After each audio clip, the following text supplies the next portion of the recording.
አልጨረስክም?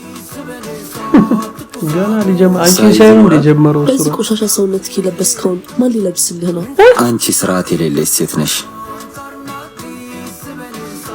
አለቃ የቀደደው ልብስ ሳይከፍል ሊወጣ ነው። ክፋት ሰራተኛ ነው ያለች።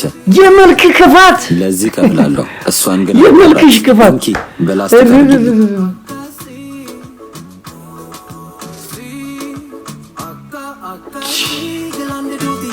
ምን አርጎሽ ነው እናት? ምን አርጎሽ ነው? አለቃ ስልኬን ይዞ ሄደ። ስልኬን ሰርቆ ነው የወጣው።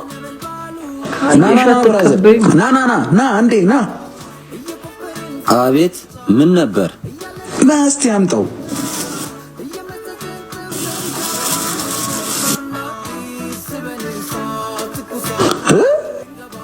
እንዴት? ይሄው ስልኬ ሲጀምር ሌባ ነው የሚመስለው። ፖሊስ ጠራ። ለሱ ችግር የለውም። እኔም የህግ አካል ነኝ። የተፈጠረውን ነገር ያዛለን። ዳይ ወደ ፖሊስ ጣቢያ አጥሪሽ ያለመርሽበት አንቺ ገሱ ምን አርጎሽ ነው? እንዴ ይሁሉ ክፋት ምን አስፈለገ? ምን አስፈለገ ነው?